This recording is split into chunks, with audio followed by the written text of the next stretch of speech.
welcome you, sir. I extend warm welcome to all the participants and my colleagues. Welcome you all. I feel proud to introduce the resource person of this session, Dr. Shashidhar G. Kulugudi, Associate Professor, Department of Computer Science Engineering, NITK Surathkal. Sir completed BE in Computer Science Engineering from Karnataka University, Dharwada in the year 1995. Sir pursued post-graduation MTech from Bengal Engineering and Science University from Howrah, West Bengal in the year 2005. Sir completed PhD from Indian Institute of Technology, Kharagpur in the year 2011. Sir research areas are speech and audio processing, image processing, machine learning, intelligence, and Sir headed by various projects as a principal investigator in the first project. First project title is an automatic system for identification of phonological processes in children of age 2.5 years to 6.5 years, funded by Cognitive Science Research Initiative CSRI DST during the year 2016 to 2019. And the second project title is Emotion Analytics from Speech, funded by COVID Research Lab, Hyderabad in the year 2017. Third project title is Retinal Cyst Identification and Qualification of Low SNR OCT Scan using Image Processing Techniques, funded by DST, Sir under EMR grant during the year 2017 to 2020. Fourth project title is Speaker Recognition System for Kannada Language in Emotional Environment, funded by CSRI DST during the year 2020 to 2023. Sir got Best Paper Award in International Conference on Advanced Computing, Networking and Security, ADCONS 13 in the year 2013. Sir stood second place to the university during the Master of Engineering, obtained MHRD India Fellowship during PhD. Sir has guided 12 PhD students, and Sir published two books in Springer, Briefs in Electrical and Computer Engineering in the year 2013, and published 5 book chapters in Springer. Sir published more than 35 papers in reputed international journals and more than 100 papers in various international conferences. Sir is also reviewer for international journals of Elsewhere publication and Springer publication. Sir was invited as a guest speaker in various international conferences, STTPs and FDPs. See, we are very much lucky to have such an eminent personality as a resource person for this FDP. With this brief note, I conclude my introductory speech.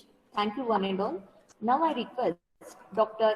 Shashidhar G. Kulugudi sir to start with the session on the topic Speech Processing and Research Avenues. Thank you, sir. Thank you, madam, for the long introduction.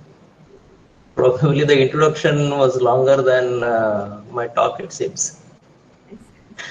Thanks. So most of the people who are participants, I know them personally or through such workshops.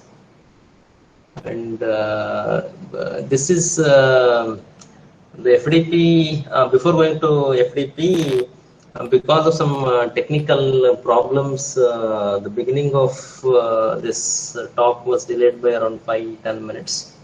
I'm extremely sorry for that. Now also we are remotely connected. PPT is not under control. PPT is under the control of host Sri Vijay.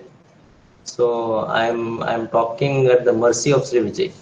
So you also have to hear to me at the mercy of Sri Vijay, in the lighter sense. So he will be flipping the slides and I will be explaining you the things. And Coming to this FDP, this FDP is course on image processing, especially on advanced research trends or advanced research topics. HOD of the department, Edalli sir was asking me, how can we fit speech into this image processing stream? Either speech or image, if you take, basically they are signals. Image is a two-dimensional signal. Speech is a single-dimensional signal. The other dimension is time. And these are under the bigger umbrella of signal processing. Both of the areas, speech and image processing, are under the broader umbrella of signal processing. So once we say signal processing to the machine, there is no difference between image and speech. Speech for it is a array, and image for it is a matrix. That's all. So in that sense, image processing is not too much deviated or different from speech processing, is what my feeling is. Maybe it's a little in-depth domain of signal processing, or it is one of the other domains in the signal processing. But basically all image processing techniques which we use, or all signal processing techniques which we use, which are relevant for image, are also relevant for speech. So in that case, in that sense, I thought of introducing this area also to the participants. At the end of this talk, at least if some out of 27 participants, if 2-3 of you are motivated towards it and taken your career in the area of speech, my task is done. So in today's topic, I want to introduce what speech processing is, how human beings produce speech, and how human beings understand speech. And once it comes to machine understanding of speech, so what exactly we are supposed to do, how we should make the machine understand our speech, or how we should make machine to produce speech. So what we exactly do in case of feature extraction, which different machine learning tools we use. It is basically covering all these things. Motivational talk you can think of. It deals about most of the basics in speech processing. Next. So this whole process or whole delivery, today's delivery, is divided into some subtopics like this. What are the motivations for choosing speech, and what are its applications? Then what specifically we do, or how we proceed as a beginner in case of speech processing, and what are the different issues available in the area of speech processing, and how do we solve these issues? Once these issues are given to us, how do we solve them? What are the approaches towards solutions? And finally, a conclusion. And I also want to tell you that I do not have intention to cover all the slides. Don't worry about that. Maybe 1.5 hours, till 1 o'clock I'll be presenting. So wherever we are at 1 o'clock, we shall conclude. You need not have to worry much about that. So if you think of a generation, our generation especially, who have started studying computers in late 80s or early 90s, you know how we used to interact with computers. Majority of you might be knowing, I suppose. Normally we started using MS-DOS commands. Microsoft Disk Operating System was a prevalent operating system at that time on all desktops. So we used to study the commands that we use in case of this MS-DOS, and we used to train our machine like an untrained horse by giving these commands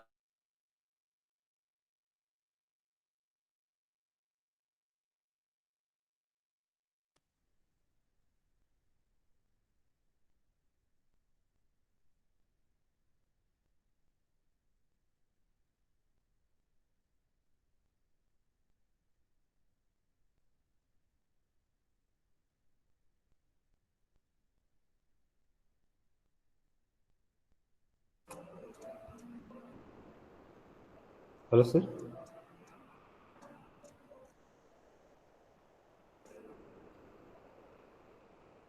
Hello.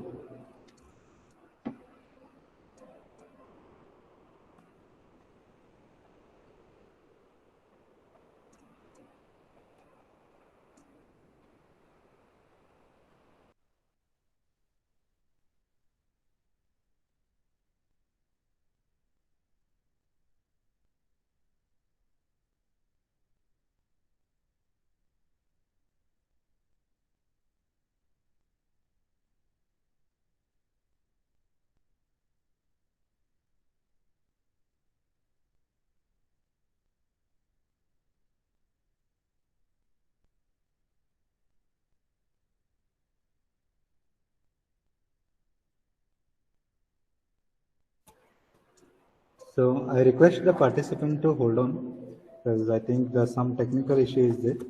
So sir will start that soon.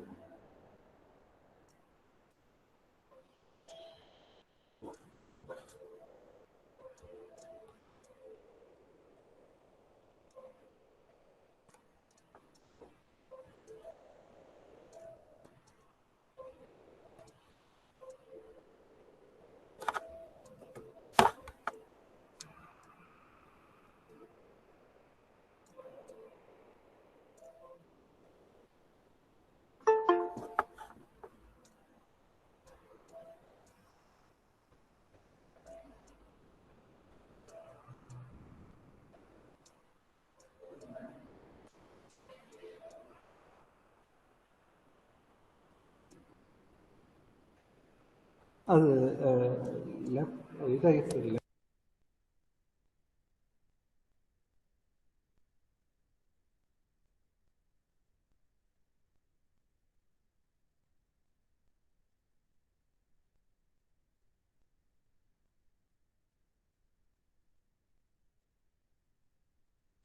ಕೇಳ್ತಾ ಇದೆಯಾ? ಕೇಳ್ತಾ ಇದೆಯಾ?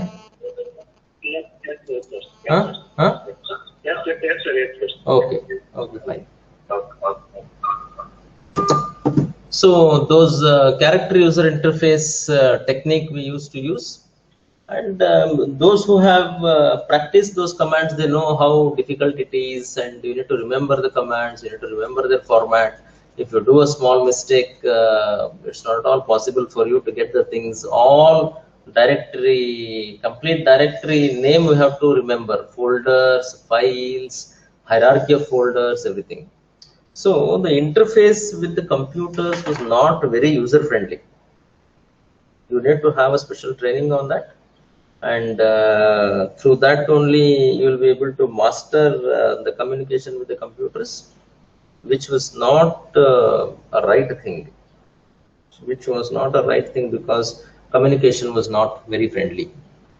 So Microsoft has come up with a new technique of interacting with the system, which we call a GUI, graphical user interface, which all these Windows operating systems, MS Windows operating systems after DOS, they normally use this, and even today's systems also use that, where you have certain icons, and you need not have to remember any command here. If you want to copy a file from one place to other place, simply you can drag and drop using a mouse, or in case if you want to open something, you have to double click.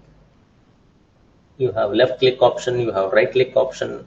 Only what you need to do is you need to give some work to your fingers, so then you can get the things done. But still you need to have certain idea of which icon represents what, and how to open that, all those things. You know, train your fingers for this clicking business. Many times you might have remembered, while we started using our mouse for the first time, once it has been introduced as one of the input devices after joysticks, it was very difficult for us to point to a particular object or particular icon on a screen. Our hands used to shake, and sometimes we wanted to point something and it will be pointed somewhere else. All these things had happened, but still the user interface was more user friendly, and user base of computers had become wider.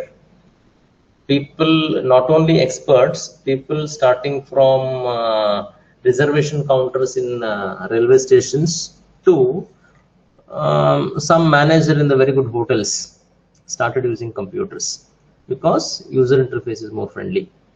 That user interface is graphical user interface. Obviously, you know that human beings are very good in recognizing, processing images compared to text. So over command user interfaces, these graphical user interfaces have got a big success. They are a big success, but still it is not completely user friendly, because always we do not communicate using pictures with others. So now with all recent computers, you have a next level interaction tool. I don't have option to interact with you online because all of your mics are muted by the host. Otherwise, I would have asked a question, you would have answered something. I would be thrilled to talk further. But now I do not know what are your opinions. Even I do not know whether you are there or not. Simply making it on and going somewhere for eating or something. Just on the lighter sense, don't worry. So the thing is, now I don't have option to ask questions. So what I will be, the next thing presently we have as an interaction tool is touch screen, swiping. So all mobile phones, today's mobile phones are not less than any desktop of 1990s or late 90s. They are as powerful as that. So all these mobile phones, simply by swiping, you can do so many things. You did not remember what is the icon, what it does, and this swiping will facilitate you to interact with different kinds of applications. Just you have to use your finger on a screen, touch screen. So that is more what sophisticated and more common user interface. So now computers, in the sense mobile phones, personal digital assistants, what we call as, they have become common gadgets of everyone. A person who works in the field, who does not have any formal education, can also comfortably use, probably more comfortably they can use than me, the mobile phones.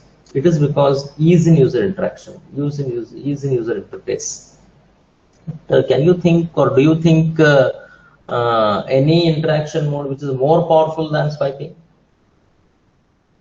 A 2-year or 3-year child can open anything that you want or that it wants on a mobile phone and see that. It is because very efficient user interaction, user interface, very user-friendly user interface.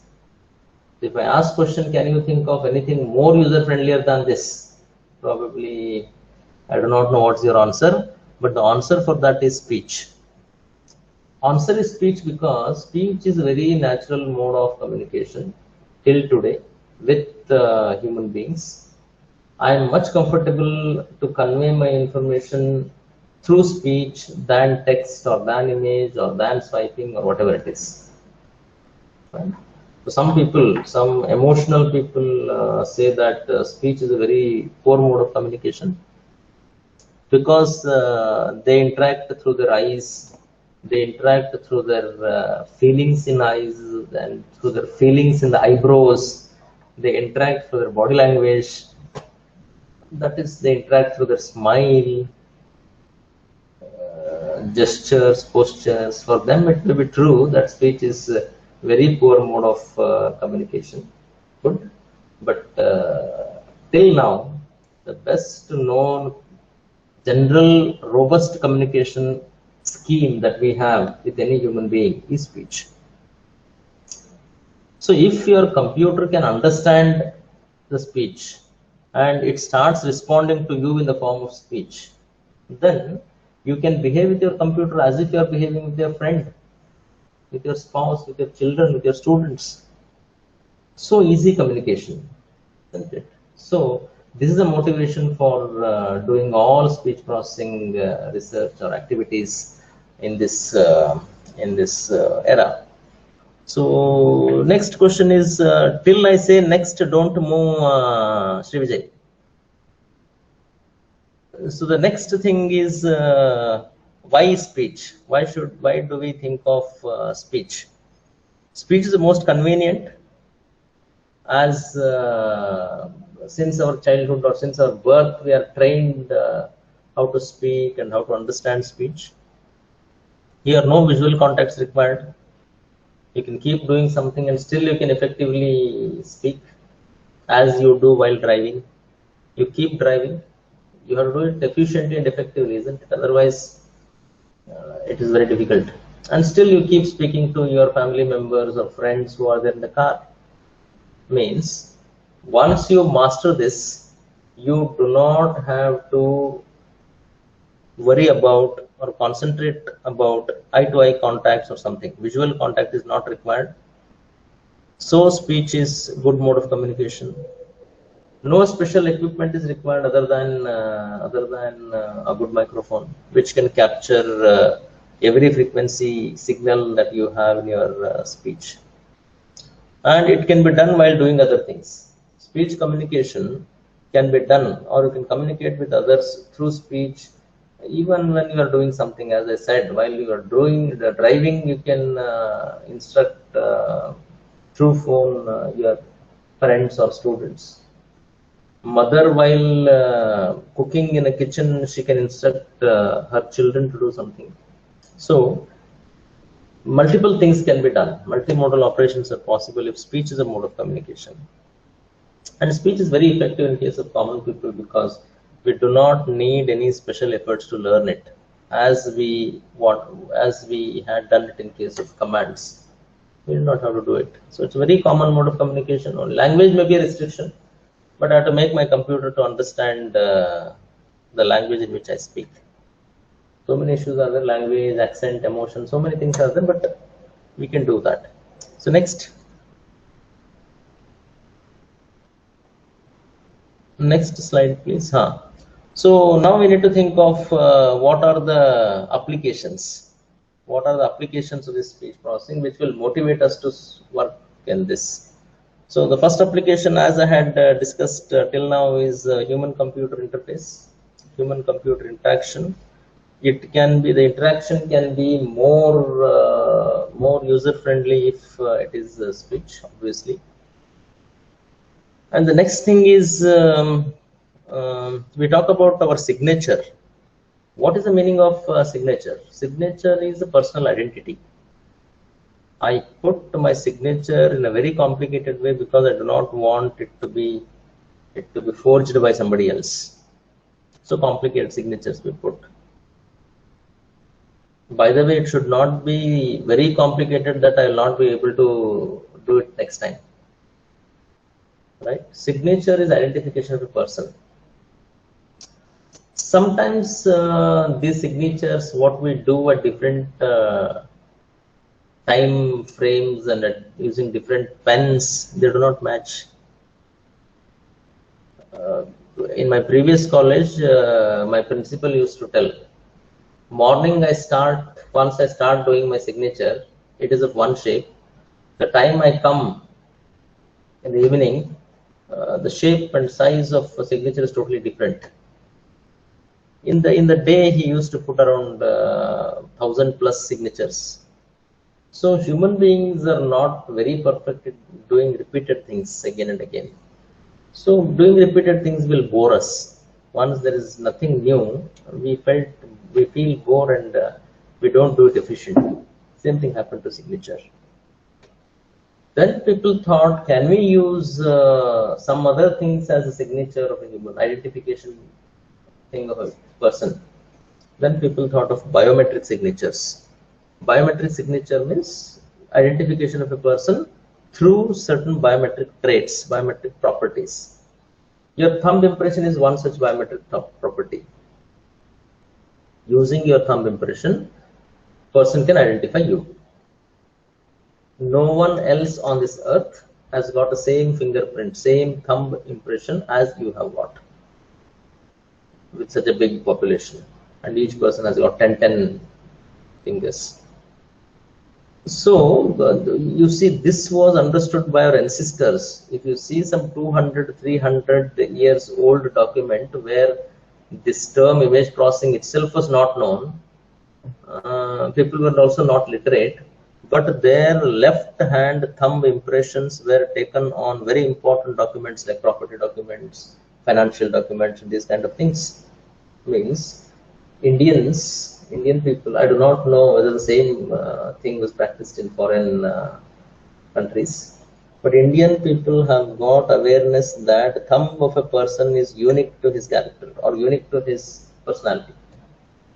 So that is Indian special technical contribution. So now people started using that in a commercial basis. So normally majority of you, once you come to the office in the morning, you put your attendance by means of a thumb or any other finger. Those machines are so reliable and so cheap. By spending 3,000-4,000 rupees or at max some 5,000 rupees, you get a very good thumb scanning machine, and it can identify you with 100% reliability. But you see the situation today. I think all thumb reading machines are stopped now because Corona. They are high risk regions where disease can be spread from one person to other person, so they stopped it. Do you have any other non-invasive or non-touching mode of biometric signature? Obviously, there are so many other biometric signatures are there. Your iris is a biometric signature, pattern of iris, your eyeball. Then your style of walking is a biometric signature, which we call as gait. GAIT. And your body odor, smell of your body, the biometric signature. So many biometric signatures are there, and voice, your voice or your speech is more prominent amongst them. Means no person on this earth can speak exactly like you. You might be thinking of mimicries. Mimicries, fine. We shall come to that question later if time permits. That is altogether a different issue. But once you ask machine to identify a speaker based on a speech, speech can be used as unique identification tool for a person, unique signature for a person. So speech can very well be used as biometric signature to a person. And similarly, you have dictation engine. Dictation engine in the sense, if you think of a scenario around 20-30 years before, there were some posts which were recruited, especially in the big offices, called as stenographers. You might be knowing. The stenographer's job is, whenever a person speaks, they have to note it in some scripted language, which is called a shorthand writing. So later they will prepare a letter and bring it to a boss, and boss signs it and it is sent to its destination. Means speech is basically converted into text through some intermediate forms, which we call as shorthand writing. So if we can ask a system to do this, our computer to do that, computer can more efficiently do it. I can keep on saying something, whatever I am speaking now. This whole thing can be converted into text, and a document can be presented to me immediately once I stop speaking. It is so easy to write and type letters. I need not have to spend my time in typing. Simply morning I will come, I will dictate a letter, and I will download that and do certain format fine-tunings, and I will send it to a destination. Right? So this is called as dictation engine. So dictation engine is another important application. So all of you know about IVRS, interactive voice response systems. So these IVRS, whatever we have today, those IVRSs are not exactly IVRSs. The example of IVRS is once you call your what is that, gas booking, online gas booking. So according to our records, your number is this. If you want to book the refill, press 1. You press 1, then only the refill is booked. So it is a text-based information interaction. It is not a voice response system. So it may be responding to a voice, but your response is in the form of text. So it's not completely voice response system. if you want to develop complete voice response system, then a system should understand what you speak and it should also answer back in using speech. So there is a huge scope in developing IVRS systems. Nowadays, everyone is using mobile phones. So these mobile phones have got many applications. Using speech processing, you can do that. Say, for example, your voice dialing system. You did not have to open your phone, open the directory, open the contact, select the number and dial. Simply if I say home, then it will dial my home. It will dial my home. It will dial my mother, my father, like that. So that is one application. Likewise, let us assume you are in a railway station and trying to talk to someone where the session is very serious, like you are talking to your boss. So whenever you talk standing in the railway station, there will be huge disturbances. If you can develop an app where this noise of a railway station can be suppressed and only what you talk will go to the other end, that will be a very good mobile application. And you call someone, and if your system has got a capability to identify emotion of that person, either to whomsoever you are speaking or your emotion from the other side. If the person is very angry, then you need not discuss some important things. Or you can modulate your mode of communication based on your what emotion. Is my voice not clear? Sri Vijay sir, some people are sending a text message. Just check it. It's clear, sir. Fine. Right. And there are mobile applications like this, and many more applications are there on speech. One very important application which we had developed, and was also, it got a best paper award in AdCon's conference. So that is identification of age of a person. Say a person comes and tells his name, and you have a system which tells his age. It has got a lot of applications, like if a person is driving bike, traffic police stops him, and he shows some Farji license, duplicate license, and says that I have attained 18 years of age.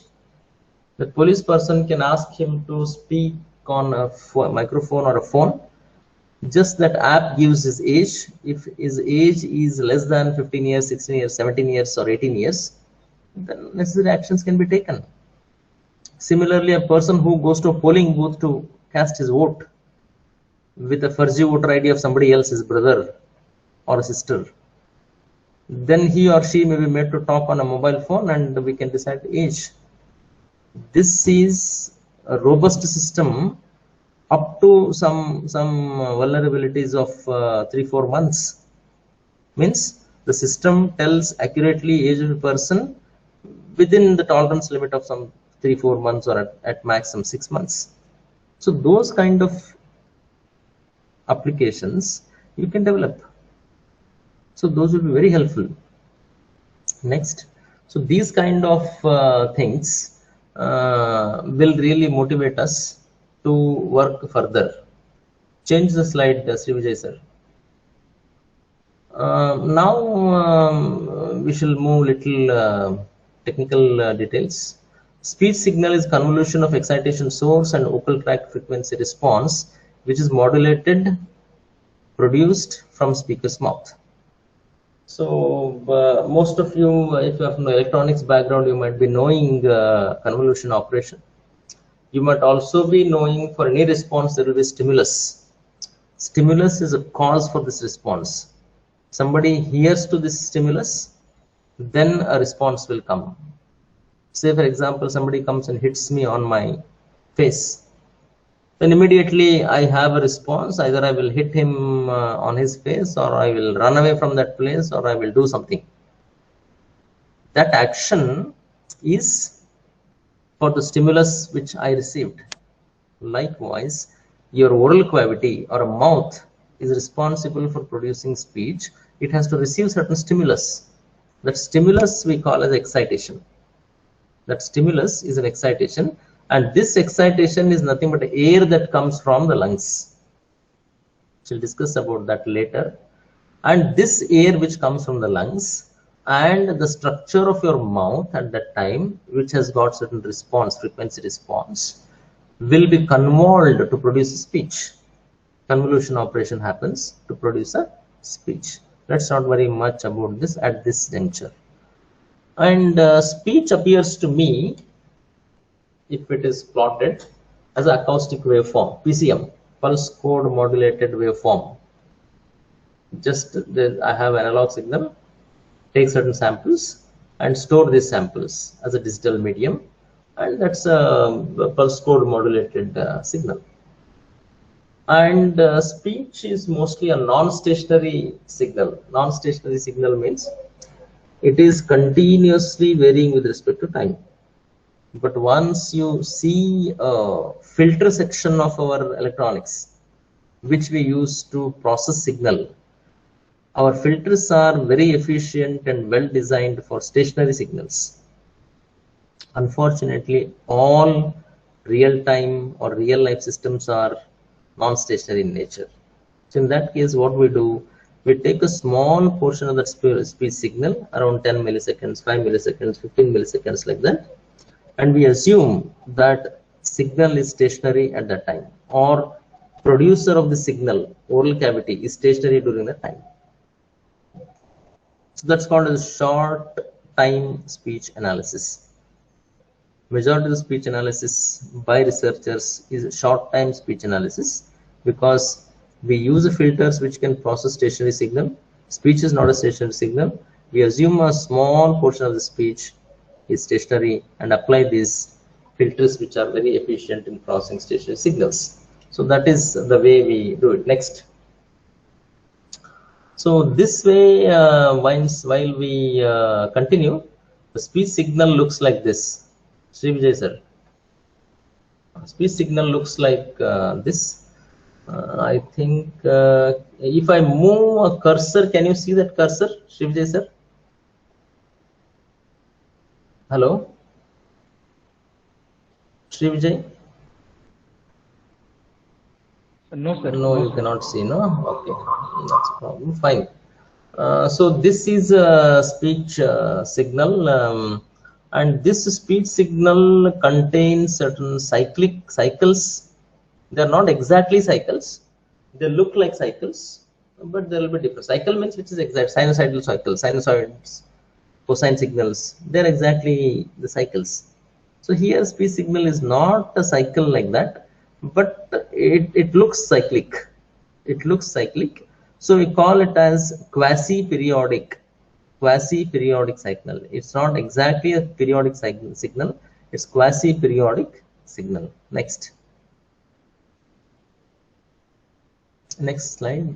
This is a slide which contains waveform of utterance speech lab. Waveform of utterance speech lab. Toward what we have along y-axis is amplitude. What we have along x-axis is a time in seconds. Amplitude, we have certain decibel unit there. You don't worry about that now. And here in this speech signal, we have different things to be seen. We have first s part, next per part, which looks like there is no signal almost. Then E part, which has got a high amplitude signal, and part, speech, that part, and L part, and again vowel A, and again some B, lab. So based on different pronunciation of different phonemes, phoneme is the smallest speech unit which we can produce. So based on the phoneme that is produced, the speech signal has got different properties, because the way it is produced are different. We shall see that probably the next few slides. Next slide. So here a transition region between L and A, speech lab, that is expanded. I said it looks quasi-periodic. You can see that the part does not have much variations in the cycles. It's a simple cycle. And where this other part, vowel part, a part, has got much fluctuations. They look like cycle, exactly they are not cycle. So here this I wanted you to highlight. La is a semi-vowel. Here these are called as semi-vowels, and a is exactly vowel. So we will come to the details of this later. Next slide. So this slide gives a general understanding of how human beings produce speech. If you know how human beings produce speech, probably you will be able to automate the process of processing it, speech processing. So here, what happens is you can see all these parts. I cannot move a cursor through this, but I think you can read. You can see a nasal cavity starting from the top right. Then you see a velum. Velum is a bell kind of a shape dangling at your throat. If you make your adjacent person open his or her mouth at the throat, you can see one bell kind of a shape that's called as velum. This velum is used to close your mouth sometimes, mouth entry from the throat sometimes, and close the nose entry from the throat other times. Selectively, either it can close your mouth or it can close your nose. Then you have tongue you know anyway, and you have epiglottis. Then you have vocal folds, important vocal folds. Then you have esophagus. Then you have trachea. Trachea we also call it as a windpipe. It connects your esophagus from the lungs. Normally, what we do while we speak is we inhale the air, then this air is released through our mouth and nose selectively to produce different sound units. So how this is done, I'll tell you. So once air wants to come out of the lungs through trachea, at the end of the trachea, near to your throat, there are muscular components called as vocal folds. These vocal folds are small, thin, stick-like things. Those stick-like things will close the trachea. Once air wants to come out of the lungs through trachea, then that air pushes these vocal folds up. Whenever that air gains sufficient energy to push them up, then they open. Vocal folds open, air rushes out, and this air enters into mouth or nose based on whether velum is closing a nose or velum is closing a mouth. And after a certain time, the threshold with which this air is coming out will drop. Once this threshold drops, suddenly these vocal folds close. Again, air tries to come out, threshold is built up. After crossing the threshold, vocal folds open, air comes out. Again they close, again pressure is built up, they open, air comes out, they close. Pressure is built up, they open, air comes out, they close. Means chunks of air from your lungs enters into your mouth, which acts as a stimulus or excitation to a oral cavity to produce a speech. Got this? And this opening and closing of vocal folds is called as vibration of vocal folds. It is so fast that we call it as vibration of vocal folds. This vibration of vocal folds is also called as pitch of a person. We shall come to that later. The rate of this vibration is called, or this vibration per second is called as pitch of a person. So it opens, air comes, closes, opens, air comes, closes. Likewise, air chunks enter your mouth. Once air chunks enter your mouth has got different organs called as articulatory organs responsible for producing speech. You have a tongue, you have teeth, you have jaws, you have velum, you have lips, so many things. These are called as articulatory organs. These articulatory organs are responsible for producing speech. Just to give an example of this, in your high schools, you might have done an experiment on what is that? Resonance box. We used to hit a tuning fork on a rubber pad. Tuning fork is a metal piece. On a rubber pad, we used to hit it, and we used to keep it in one of the boxes. We used to get a sound like zing, kind of a sound. This sound used to be different for different boxes in which we keep this vibrating tuning fork. So the box is very big, this sound is different. If the box is small, this sound is more sharper.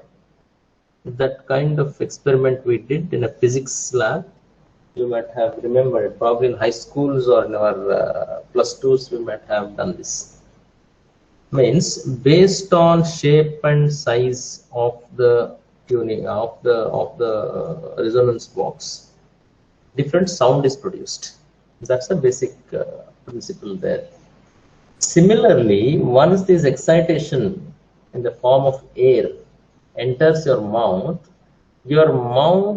forms a resonance box. Resonance box formed by mouth is of different shape and size.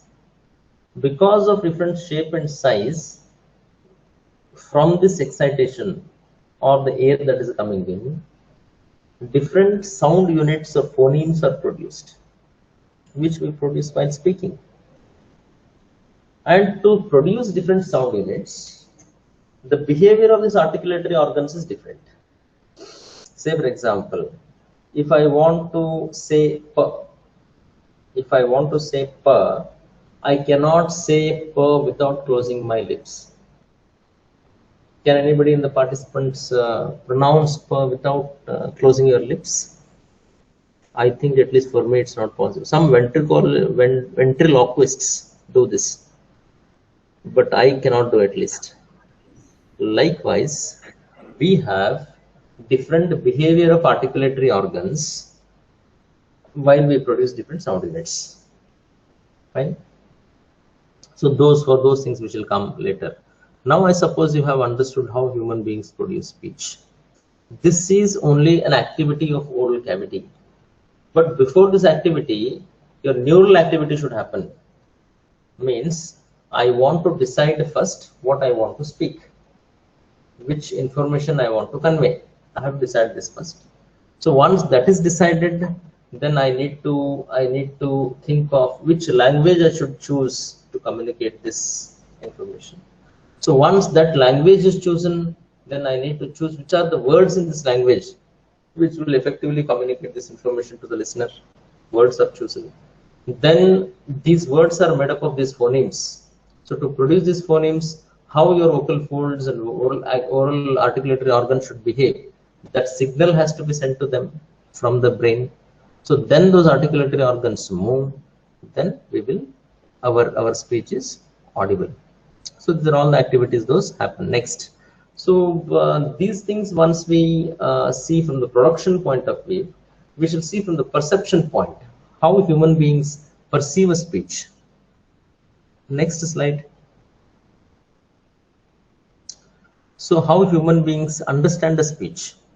So we have one organ in the inner ear called as cochlea, which you are seeing to the right side of your screen once you are facing it. Left one is ear, outer one is ear lobe. So speech signal in the form of pressure variations in air come and hit your ear, and there is a diaphragm. Diaphragm means a thin membrane this membrane is directly exposed to this air pressure variations, and that diaphragm vibrates because of these air pressure variations, and this vibration is passed to a liquid which is inside a cochlea. Cochlea is in connection with these vibrations. Then inside a cochlea there is a liquid which we call as cochlear liquid. This liquid, because of the vibration of membrane, starts vibrating. So whole liquid in the cochlea vibrates. So because of this vibration, the membrane, outer membrane of this cochlea, or the cover of that cochlea, is very sensitive to different frequency components. Means different regions of cochlea are sensitive to different frequency components. And you know, human speech contains frequency components from 20 hertz to 20 kilohertz. Means our speech has got, once a speech is produced, it has got all frequency components from 20 hertz to 20,000 hertz. All of them may not be required to understand what has been spoken, but they contain different aspects of speech, like gender information, health of a person, then whether the person is child or adult, person who is speaking, or what is the emotion of a person. All this information is there in the different frequency components of speech. This cochlea, as you are seeing, inner part of cochlea is sensitive to lower frequency components like 200 hertz, 400 hertz. Next slide, 600 hertz, like that. This shows that.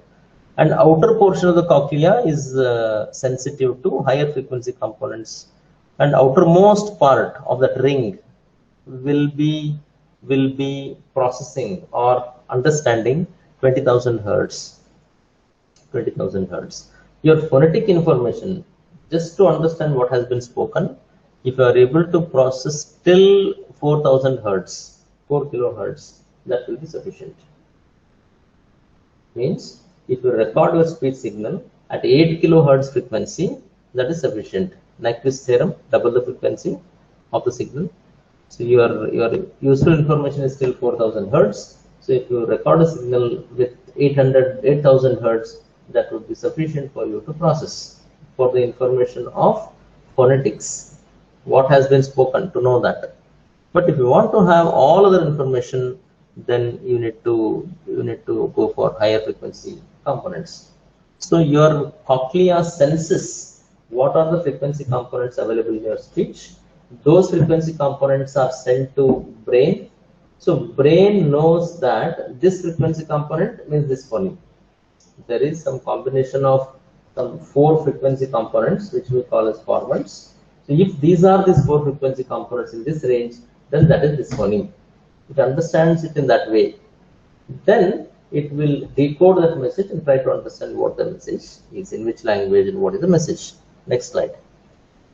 So all this information we will have there. This is called as speech chain. Once a person speaks, he hears it. That acts as a feedback. What I spoke should be heard to me.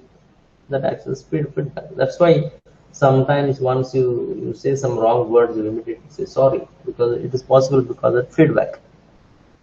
And the other person, once other person hears it, all this whatever process, whatever I have explained now, will happen into that. We call this as a speech chain. Next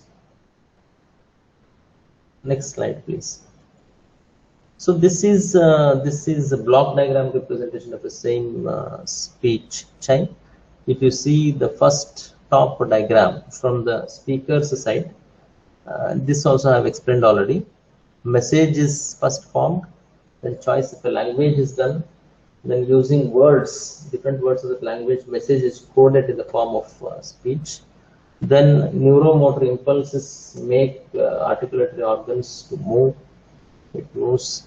Then speech is produced. It is available. At the listener side, they receive and they understand, cochlear membrane understands what are the frequency components. Information about this frequency component is sent to brain through audio nerve, called as audio nerve. So brain decodes this message and understands what it is and takes necessary action. If you have to, if somebody scolds you, first you have to understand that it is a scold. It's a scolding, which language it is, and what is severity of scolding. Then you take action. That action is initiated by, again, brain. Next. So this is a block diagram or a pictorial representation of what we had seen in the beginning. The blue one represents lungs. Then two orange stick kind of a thing just above that will indicate vocal folds. Then the air comes. Then there is a velum, another orange velum. It allows either air into oral cavity or into nasal cavity. Then speech is produced accordingly. Next. This is also the same slide, shown in a different way. Don't have to worry much about that. Next. This is engineering representation of speech production mechanism. You have a time varying digital filter which represents your mouth. So mouth acts as a filter actually. To the excitation signal, mouth acts as a filter, specific kind of filter, and it does certain activities, certain modulations on that signal which enters, then the speech is produced. So you have periodic impulses. Periodic impulses are nothing but the chunks of air which come to mouth because of vocal folds vibration. So vocal folds vibrate, then those will come as chunks of air. Those are also called as periodic impulses. These are not exactly periodic, these are quasi-periodic, you can say. Then the speech signal is produced. Speech signal may be produced either because of periodic chunks of air. Then it is called as voiced speech. If your vocal folds are open, continuously the air is coming. So there is no chunks of air. So there also you can produce certain sounds. Those are called as unvoiced sounds. If vocal folds vibrate, then it's a voiced sound. If vocal folds do not vibrate, then it's an unvoiced sound. All your vowels are produced by the vibration of vocal folds. So all your vowels are voiced sounds. Majority of the consonants are unvoiced sounds. Pa, cha, ta, ta, pa. All these are unvoiced sounds. While they are produced, your vocal folds do not vibrate. You can also check this. You can hold your throat and say some vibration you feel. You can hold your throat, pronounce a fricative without adding to it. Is basically a consonant. If you add to it, it becomes You're not supposed to add simply have to pronounce It looks like if you do like this, during production of vocal folds do not vibrate. That's unvoiced sound. Unvoiced sound. And all voiced vowels are voiced sounds. So this is just some example. So if the excitation to oral cavity is noise, like continuously the air is coming, then unvoiced sounds are produced. Next.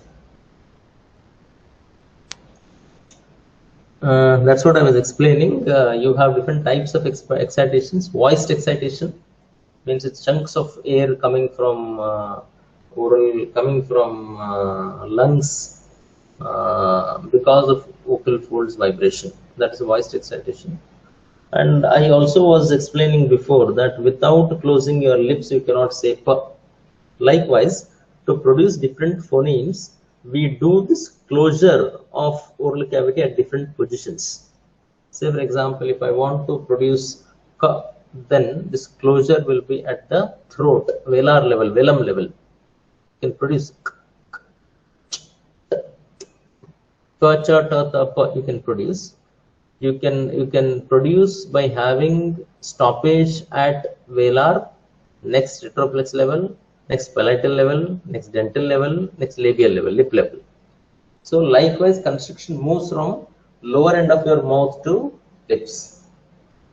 That is called a secondary excitation or plosive excitation. First one is voiced excitation. It happens because of vibration of vocal folds. Second excitation is a plosive excitation. And third one is unvoiced excitation, where there is no stoppage but continuous airflow. Continuous airflow, like the example we had taken, production of her. Likewise. Next. So these are some of the important excitations to oral cavity to produce speech. So different phonemes available in a language. Many phonemes are available. These phonemes more or less true to all the languages. Mostly around 40-45 languages will be there in each phoneme. But this combination of phonemes will be different to make the words. You have vowels. You have vowels means they are produced by vibration of vocal folds and wide opening of your mouth. A, E, O, like that. And your tongue also takes different humps, at different portions of the mouth. It can take a hump at the front portion of your mouth. It can take hump at the back portion of your mouth. Likewise, it can take different portions, humps at different portions. So all those things we need to see normally. And this tongue hump also can happen at front, mid and back level. Say E is produced by front tongue hump. U is produced by back tongue hump. You can produce them and you can feel also where is your tongue rising. Likewise, you have diphthongs. Diphthongs are the combinations of vowels, combinations of one or more vowels. Say for example, A and E.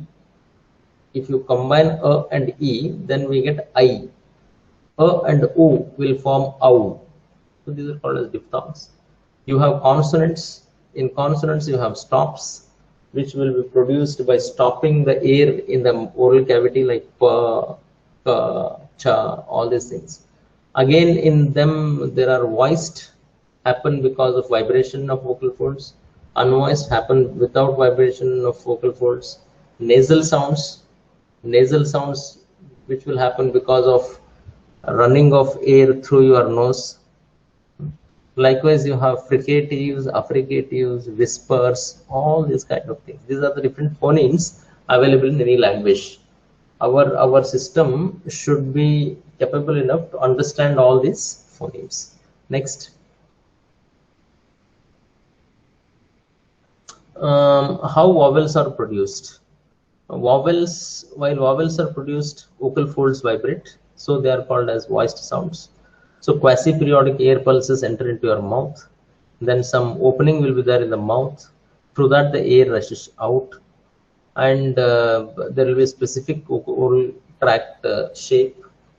And tongue hump can happen either in the front or center part or back part. Or this tongue hump can be very high or mid or low. If tongue hump is low and if it is happening at the back side of your mouth, then A is produced. If tongue hump is high and it is produced at the front, E is produced. So all these things, next, all these things are to be seen. These are the properties which are well studied properties. You need to use them while you process the speech. Next slide, please. So these pictures show you how different phonemes are produced. In the first picture, vowel is produced. Vowel is produced. Tongue hump can be either at the front or at the back, or it can be very high or low, but there will be a wide open for the air to pass out. You can see velum has closed your nasal cavity, and there is a wide opening from where your air comes out. Air chunks come out. If it is plosives, next figure, this flow of air will be cut by a tongue. Tongue hump will be so high that there is no free air flow. There is no free airflow. Airflow will be stopped in between. That's what ka, cha, ta, ta, pa. All these things will happen because of stoppage of this air. If you say ka, stoppage will happen at the velar level. If you say pa, stoppage will happen at the lip level. This moment from velar to lips will be like ka, cha, ta, ta, pa in the same order. If it's a fricatives like sha, sa, it looks like a whistle. It hears to us like a whistle. There is no much difference between vowel and a fricative, but the place for air to come out is small in case of fricative, but the place for air to come out is large in case of vowel. So next slide. So this is a little important slide. This represents what scripts that is used in Devanagari language, Sanskrit language. This is a table which is called as Vargiya Vyanjana. You might have studied this in your high schools, primary schools, if you had studied Hindi or Kannada or Sanskrit. We had swaras, vowels, consonants, Vyanjanas. In these consonants, we have Vargiya Vyanjana and Avargiya Vyanjana, classified consonants and unclassified consonants. So this Vargiya Vyanjana are classified again in 5 vargas, which we call as Kavarga, Chavarga, Tavarga, Tavarga, Pavarga, Ka, Cha, Ta, Ta, Pa. And if you see first letters, all these things are unaspirated sounds. Unaspirated sounds means those are Alpaprana. Alpaprana, Mahaprana. Kha is Mahaprana. Ka is Alpaprana. Gha is Mahaprana. Ga is Alpaprana. Fine. Ka, Kha. But both of the first 2 letters, both the first letters in all vargas are unvoiced sounds. Means they are produced without vibration of vocal folds, but they are unaspirated. 3rd and 4th letters in all vargas, they are voiced sounds. Ga and Gha are voiced sounds, and they are also Mahapranas. And last one is Anunasika, nasal sounds. Nga, ya, na, ma. Nga, ya, na, ma. Once you say nga, stoppage happens at the velar position, throat position. Ma, once I say, it happens at the lip position. And this stoppage of air happens in the same position for a same varga. Say for example, pa, pha, ba, bha, ma. For all these things, I have to close at lips. I have to close the flow of air at lips. Without this, it will not happen. This arrangement of phonemes or scripts was done around 2000 or the years before 2000. And this was nicely documented in a book, which is a book where this grammar is explained, which is an ancient book where grammar is explained. Anyone? I think your mics are muted. It is Vyakarana Shastra. Vyakarana Shastra. Who wrote it? Panini. He was a Rishi. Panini. He studied Sanskrit. Sanskrit was any language before it comes to written form, it was only in a vocal form. People used to speak. But what phonemes they use, in what way they have to be arranged, whether they are aspirated, unaspirated, whether they are voiced, unvoiced, all this knowledge those people had got before 2000 years back.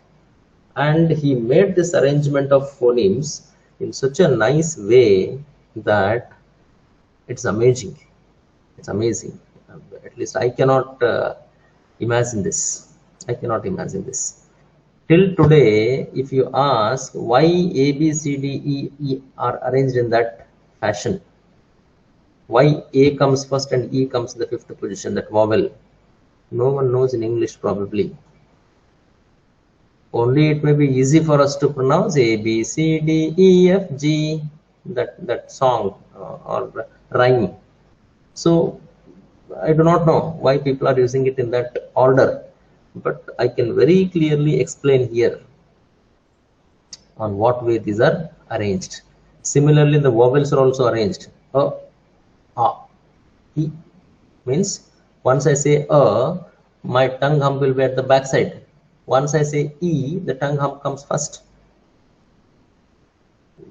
And now you might have heard father of linguists, modern languages. Who is the father of modern languages? Anybody is teaching finite automata and formal languages? FAFL. In FAFL, we have a reference to Noam Chomsky. Noam Chomsky, who has given a hierarchical structure to the modern languages. Type 0 languages, type 1 languages, type 2 language, type 3 language. Chomsky has done that classification.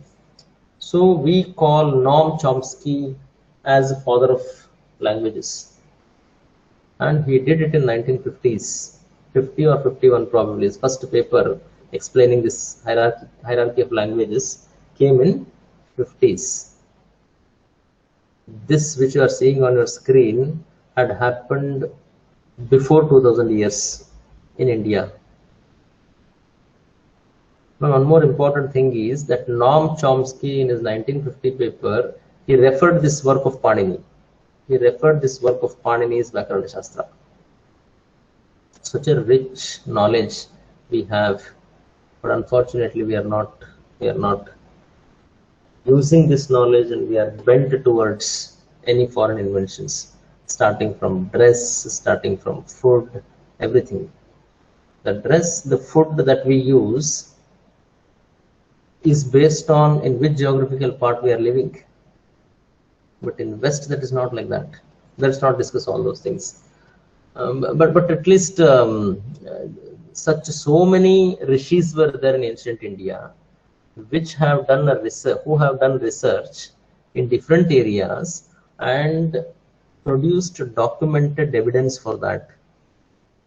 Do you know who invented Bharatanatyam, which is called as father or mother of all dance forms? There was one Muni, Rishi, called as Bharata Muni. He wrote one book after doing so much of research in the era where there was no internet, in the era where there was no journal, even print journal, in the era where there was no means of transportation from one place to other place other than walking. More than 2000 years back, they did all this research without referring to any literature, existing literature. He wrote Natya Shastra. Bharata Muni wrote Natya Shastra, where he explained everything of Bharatanatyam there. There are different mudras. There are different symbols to show Mayura, what is the symbol, to show Kumbha, what is the symbol. So everything is explained in detail in that Bharatanatyam Shastra. Similarly, Kautilya, who came later, explained everything about Artha Shastra. Similarly, about Yoga Shastra, Patanjali explained everything about Yoga Shastra.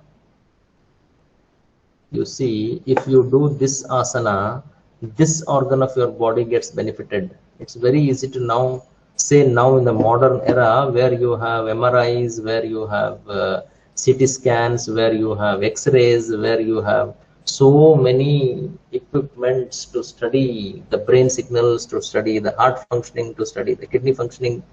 It's not at all difficult now.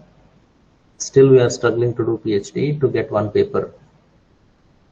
If you press one button, you have thousands of links for a topic on a Google. Still, we take 10 years to complete a PhD, 8 years to complete a PhD. That is also without any good journal. Think of the people who were living 2000 years before, 5000 years before on Indian land, on Indian soil. So they did all these things. Charaka, Sushruta, you might have heard about Ayurveda. One is medicine, another is operation, surgery. They used to do surgery. They had a concept of anesthesia. So modern, this allopathy has developed very recently. It has got so many side effects. It has got so many unclear things even today. So this is the beauty of Indian knowledge. Speech is not exceptional area for this. So all these things were there during that time, which we need to explore. Now we need to, even DST recently had called for some project proposals to protect Indian heritage. All these things, project proposals can be submitted there. Next slide, Sri Vijay sir. So this is the same thing, which is separated in little clearly it is written, consonant classification. So first column shows where the articulation or constriction, stoppage of air happens. For Kavarga, it is velar, palatal, alveolar, dental, at the teeth region. Without stopping air at teeth region, you cannot say ta tha da dha na. Then bilabial or labial or lip region. And first two phonemes, they are unvoiced. Next two phonemes voiced. Last one is nasal. And again, out of first two, first one is unaspirated, second one is aspirated. So nice arrangement. Next. So this is a similar thing. Next. Not what we explain in detail. Next slide. These are the different positions of your articulatory organs. So the first thing, if you see the first two figures in the first column, it is to pronounce p and b. Pronounce p and b, where b is voiced, p is unvoiced. But all other articulatory actions are same, closer at lip level. Then t and d, closer at dental level. Then k and g, closer at velar level, velum, at the throat. This closure happens due to your tongue. This closure happens due to your tongue. So next slide.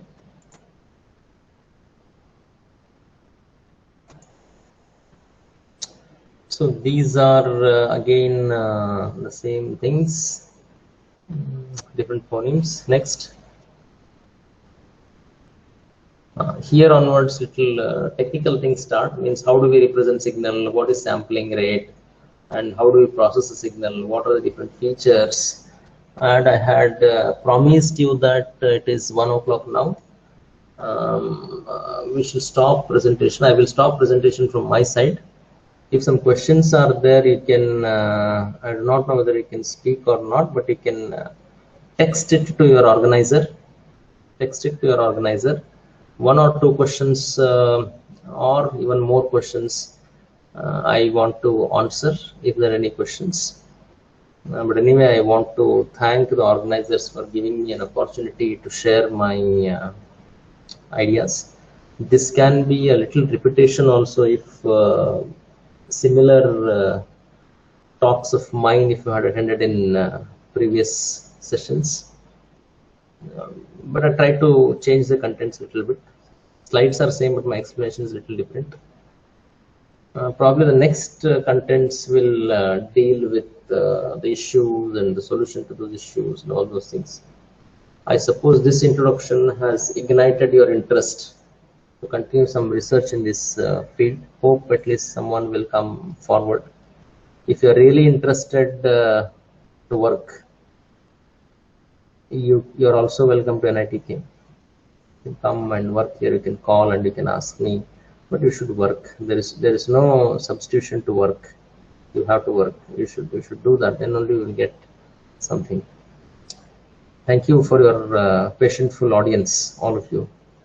Sri Vijay sir, if there are any questions, if somebody had typed some questions, you can please ask. No, I request participant to ask the question if you have any doubt. Can they unmute their mic and ask the questions? Yes, sir. In that case, they can directly ask if they're interested. So I request the participant to ask the question if you have any doubt. Let us hope all participants are online. Yes, sir. 34 are there, sir. No, now only 22 it is showing. No, sir. 34 is there, sir. 34. Okay, but I am seeing only 22 here. Yes. Virat sir, any question do you have? Hello, sir. Madam, please. I'm Anuradha here. Please tell me. Sir, the lecture was good and we got many insights into speech processing. Thank you, madam. And, thank you for that. And I have some basic questions. Please. You mentioned about finding out the age of a person Yeah. By voice analysis, Correct. speech Correct. analysis. Correct. How could this actually be done? Relate the age to the voice? No, actually, if you see children, their voice is different. Have you observed? It is very soft and high pitch voice. Normally, in case of children, the vocal folds are not completely developed. They are very thin. So whenever the air wants to come out, very fast, the threshold is very less and very fast they open and close. So the vibration rate in case of children is very less. It is beyond 300. But if you see that in case of female, because of physical structure, the vocal folds are little thin. So their frequency of or pitch also is very high. It is about 200. But if it is a male, it is around 100 or 120. Means 120 times your vocal folds vibrate if a person is adult male. Yeah. 200 times it vibrates if it is female. Okay. And for children, it vibrates more than 300 times. A young child of 4 years, 5 years, something like that. No, this could be. Yeah. Sorry for interruption. One minute. Yeah. In this case, we can very clearly understand that pitch is an indication of gender in case of adult people, and it can be indication of age in case of young children. If a person is a boy, his voice changes after 12 or 13 years. You might have observed. Yeah. If a child is a boy, after 12, 13 years, 14 years, or 15 years, the voice changes.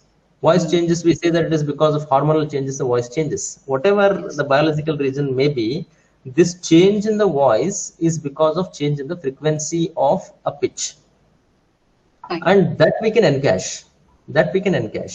But not only pitch is used in that work, whichever we had done.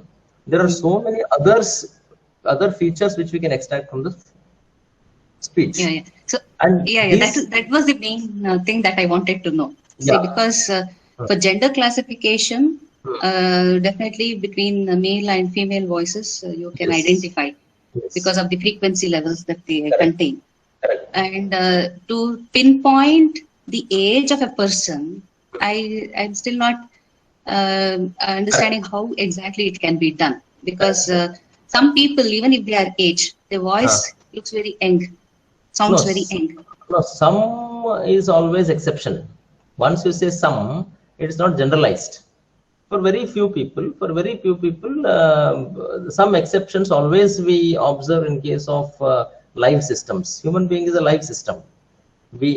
All of us are not produced by means of the factory. No, No, is there, I just want to know, is there any relationship between the aging factor and the frequency changes that undergoes in their voice signals? No, that's what I told. Not only the pitch. Pitch is one of the criteria, and we have features called as MFCCs.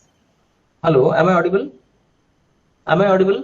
Yes, sir. It was breaking, sir. It was Audible. breaking. Voice was breaking.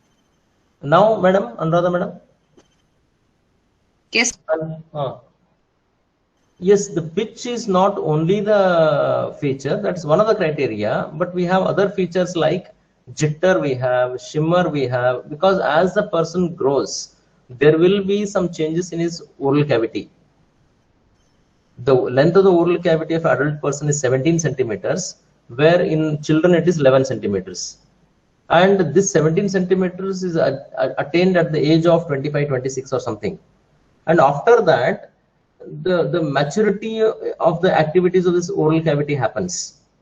Like we grow up to 18 years and then vertical growth stops and horizontal growth starts for us. Like that, oral cavity also always keeps showing certain changes as the age changes or age of a person is more. So those features we need to encache for identifying age. Which is the prominent one? Which is the prominent one? So that it was a combination of some 30-40 features we had used there. So we could get an achievement, an accuracy of some by keeping some tolerance level of 3-4 months, 5-6 months, I suppose. Yes, madam. Okay. So you have worked on this, sir? Yes, yes, yes. It was published as one of the conference papers. It is online also. You can see that. Okay. Okay. Okay. So another thing, if I can ask him. Please, madam. What is a technique to capture emotions in speech?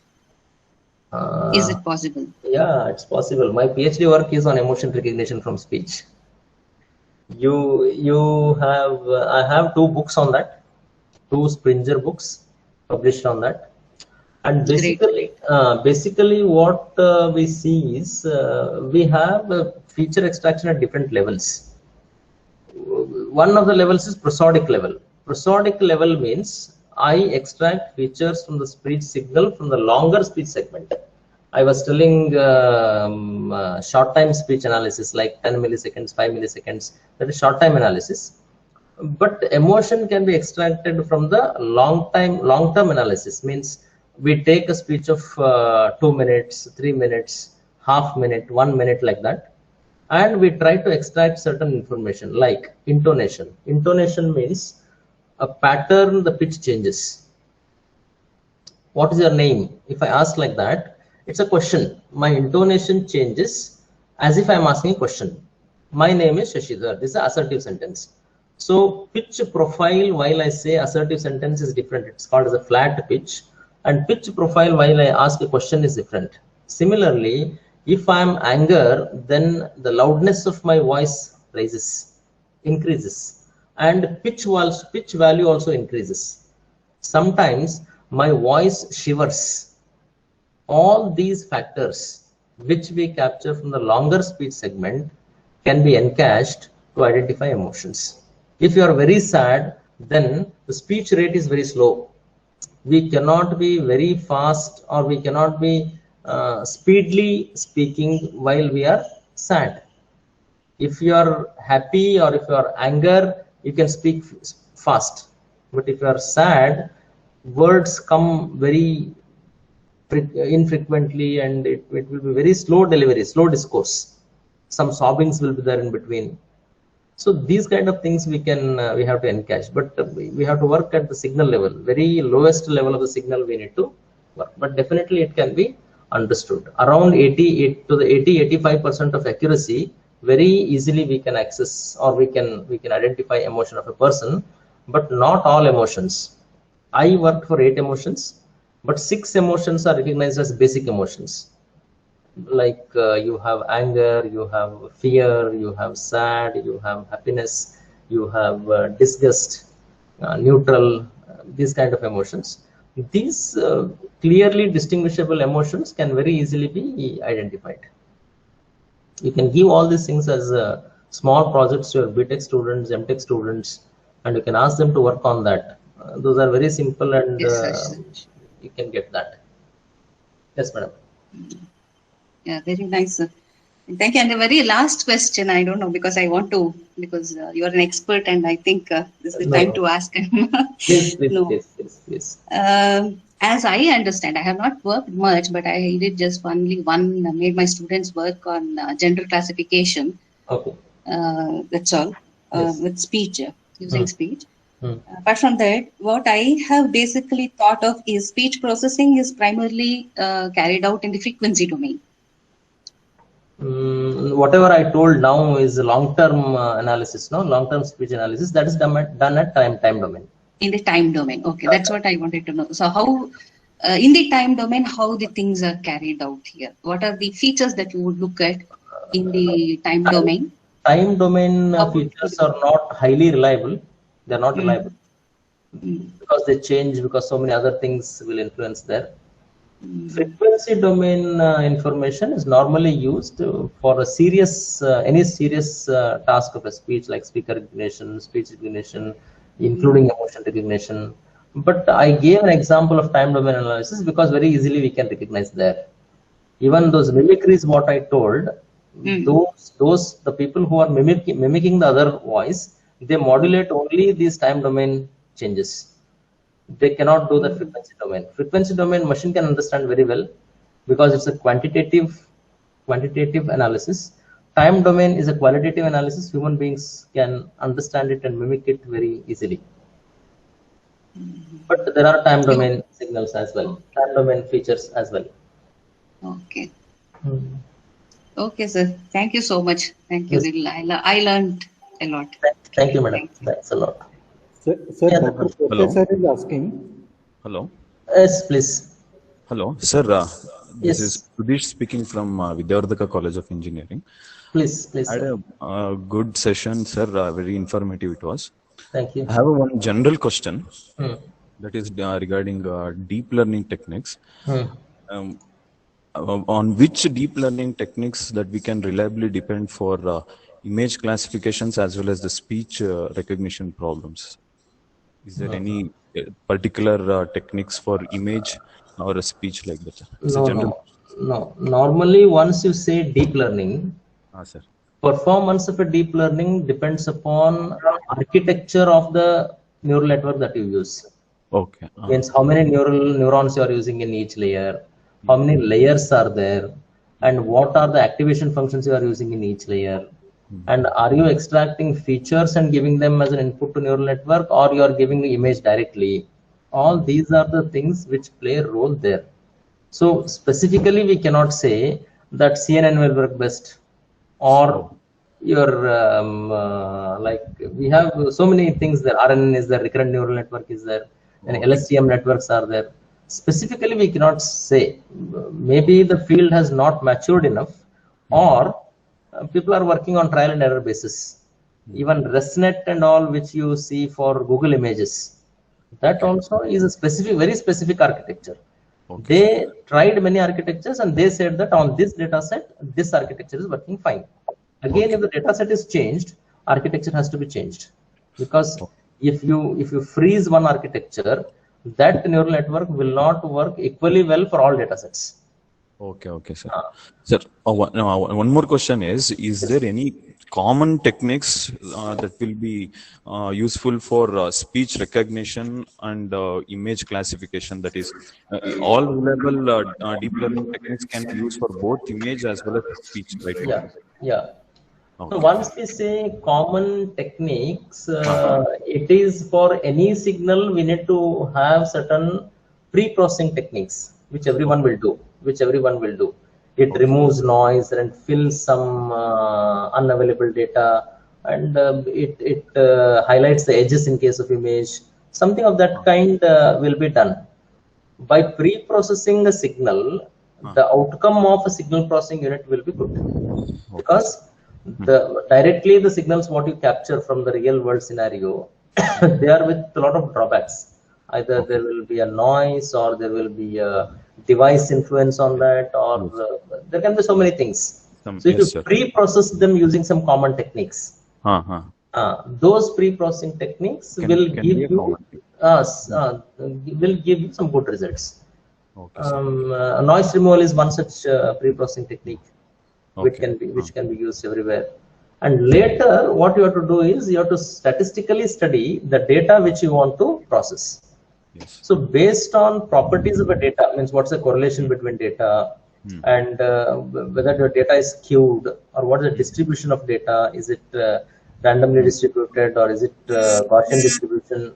All these things you can see, then you can decide which classifier is good. Say for example, if it is Gaussian distributed data, then GMMs will work better. Okay, sir. If it's totally non-linear data, then neural networks will work better. Non-linear data means there is no relation between different samples. Yes. Chaotic signal. So neural networks will work better. That way, it's a systematic approach. But most of the people are doing it on a very random basis. I do not know how. That's what we try and we try and we get the results. Yes. If it is good results, we will satisfy that for that particular algorithm itself. Correct. Whenever you get better than state of the art, you stop and say that this is a good one. But still better than that may be available. That Yes, we do not, definitely. It is problem state search problem which we have in AI.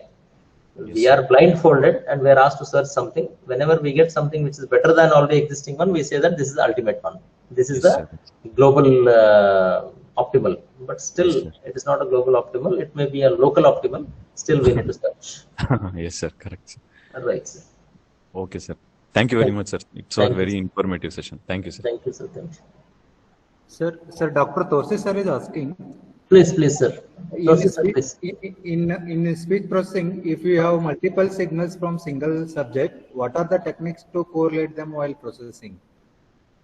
Multiple signals. I think, excuse me, sir, I will just elaborate this question a little, because while answering to madam's question, Shashidhar sir, you mentioned about two different emotions coming out of a single subject with two different speech signals. Yeah. So my question was basically before that to identify the similarity or dissimilarity between these two speech signals. Correct. What are the techniques? Correct. Yeah. So what I did in my work was we have recorded people, basically the dramatists who do drama and who can express emotions through their speech. We took around 10 people and we recorded 8 emotions in 15 different sessions on 15 different days. So this made a database for us. The main drawback here is it is not a natural data set. It is we call it as emulated or simulated data set. In a specific environment it is collected. And around 10 years before that was the kind of research people were doing. Definitely there will be differences between two signals of a person which are different in emotions, because at a time person cannot express two emotions. Those are collected at different time intervals. At least time difference is there. Once time difference is there, oral cavity activities also will be different. They are not exactly same. Means if I say Shashidhar now and if I say the same Shashidhar after 5 minutes, after 1 day, they will be different. Properties of that speech will be different. May not be very big difference, but there will be differences. Likewise, once a person is with a particular emotion, then some aspects are very prominently seen. Say for example, loudness is very prominent if a person is anger. Pitch is very high if a person is anger. If you take anger and sad as two emotions, and if you take pitch and amplitude as two features you are using, then very clearly you can distinguish by putting certain threshold that if a person is sad, his pitch and amplitude are below this range. If he is happy or if he is anger, then the values of pitch and amplitude are beyond this limit. That way you can, it's a two-way classification, you can do that. But if the number of emotions is more, then you need to have more features. Those features you need to give to a non-linear classifier or some other classifiers. Those will distinguish them, because so easily they are not distinguishable. Sometimes there can be overlap in pitch, sometimes there can be overlap in energy, sometimes there can be overlap in MFCC features, sometimes there can be overlap in jitter, shimmer. So all these things together, we can build a system where non-linear classifiers will be able to give you some better results. What I said, 80-85% accuracy you will get there. But you can distinguish the initial example which I gave, very simple example. You can give this kind of small examples to your BTech, MTech students. Only classify neutral, anger, and sad.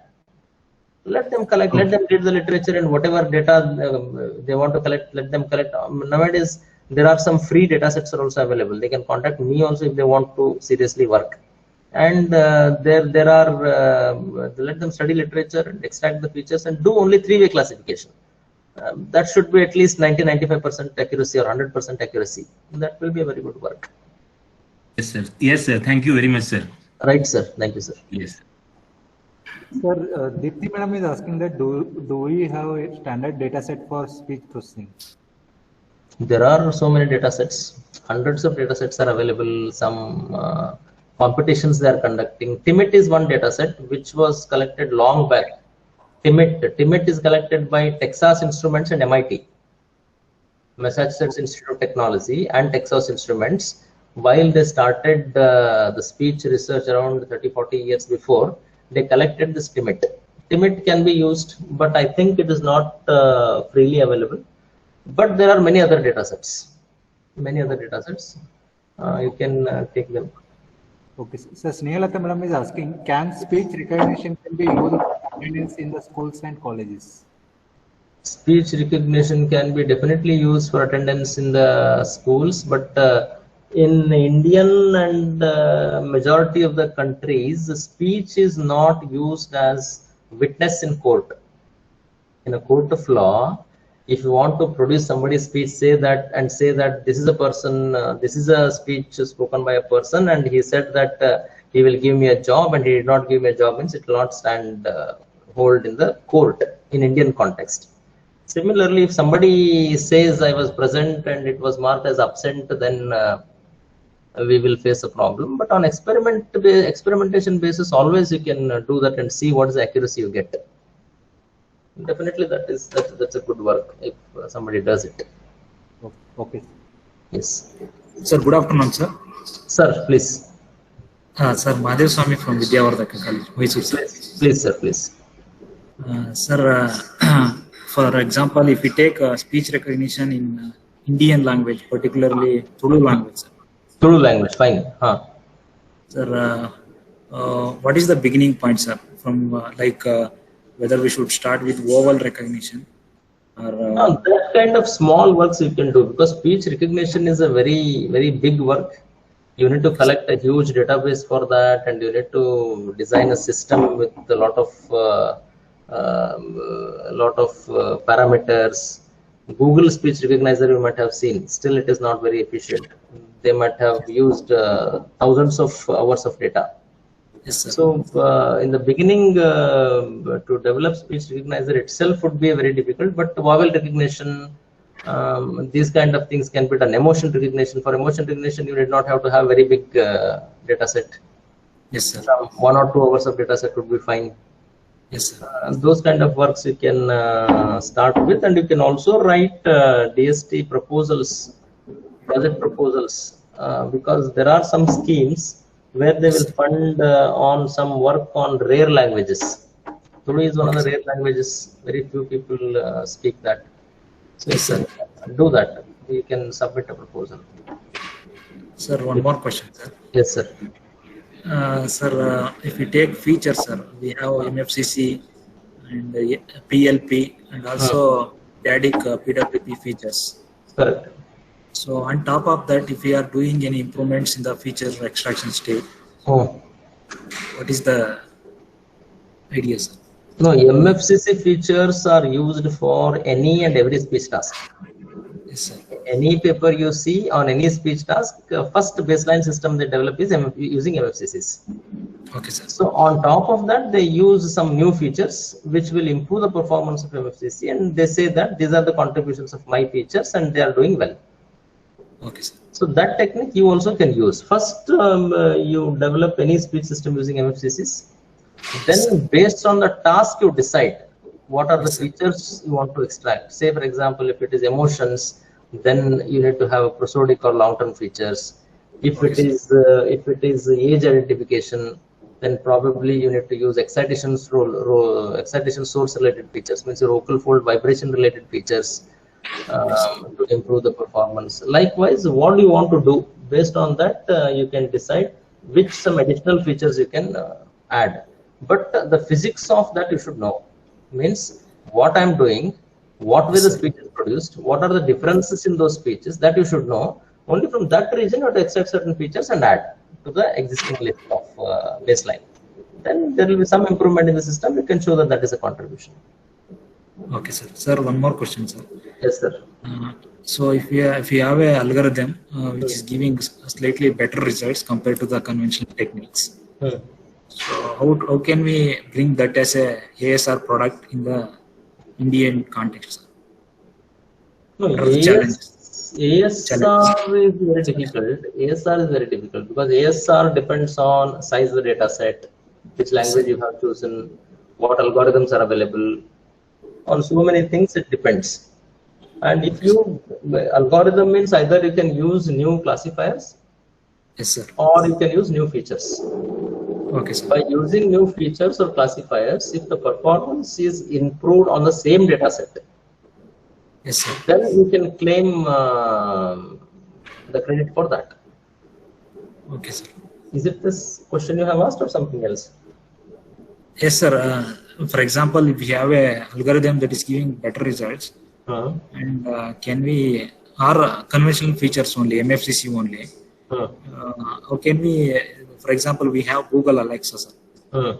So in the same manner, can we build similar products for the Indian languages? No, so what are the challenges? Definitely we can build, but challenge is the data set. Yes, sir. Google Alexa and all, they have 10,000s of hours of data. Okay, sir. How will you collect those many hours of data in Indian context? Unless and until either government supports or Google supports. Yes, sir. Yes, sir. Even if government or Google support, this data collection itself will take 10 years, 5 years, 6 years, 10 years like that. Yes, sir. After that, you have to start developing a system. Yes, sir. So it would be difficult considering the man-hour effort required. But thank you very much. Yes, sir. Yes, sir. Thank you very much, sir. It is a great opportunity to interact with you, sir. Thank you, sir. Thank you, sir. Thanks a lot. Sir, can we conclude? We can conclude definitely. Okay. Thanks once again to all the participants and organizers. Thanks. Yeah, thank you, sir. Thank you so much for the informative session. I do not know how much informative it is, but it's, it was indeed, sir. I got a very good input on emotion recognition. Especially. Thank you, sir. Thank you, sir. Thank you. My papers are there. A lot of papers are there. At least some 5, yes, 6 sir. I was going through it. Yes, sir. I'll definitely go through it. Thank you. Sir. Thank you, sir. Bye. Good afternoon to all. It's a time to offer vote of thanks. On behalf of management, principal, HOD and participants, I wholeheartedly thank Dr. Shashidhar G. Kulkudi, sir, Associate Professor, Department of Computer Science Engineering, NITK Surathkal, for sharing the information about speech processing and research avenues. Thank you, sir, for such an informative session which will surely help us for research careers. Thank you, sir. Thank you, madam. Thanks. I sincerely thank all the participants for their active participation and patient listening. And feedback and attendance link will be shared in WhatsApp group. Thank you, Ananda. Thank you, sir.